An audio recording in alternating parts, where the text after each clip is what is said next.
This is the DC 750 Plus, showing you the control box for the Colossus. You can see on the screen here we have 1200 RPMs, and then back here, the corresponding flow rate through the meter. We can adjust this pump as low as 100 RPMs. And you'll see the impeller still spinning and a corresponding flow rate of just under 3 gallons a minute. And then, as you can see with a single phase speed control, we can just use the knob on the controller to adjust through whatever speed range we want. So there's a 6-pole speed. Should be about 45 gallons a minute, 44 on this setup. You can see 1800.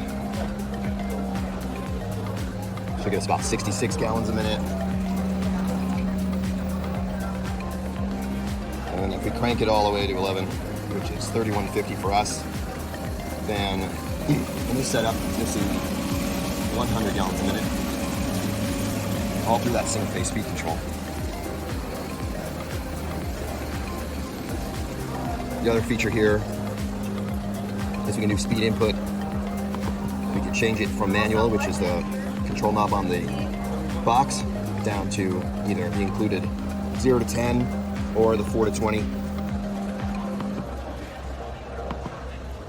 If you notice on here, that port's already included, so you can hook right in. That's all part of the controller.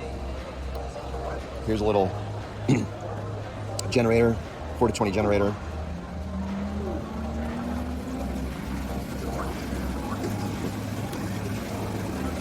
To 20 generator, and you can see that as we adjust that, that'll adjust the control box, and then it'll change the corresponding speed as if you were using the knob on the controller itself.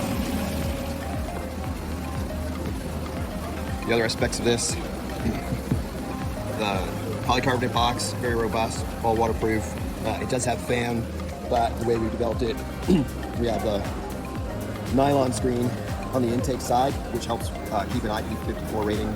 And then the fan hood has a fine 316 stainless steel mesh to help keep the bugs out. And the way that hood's designed, other than a direct spray right from below, there should be no water ingress. The power supply is potted, and the other controls are coated.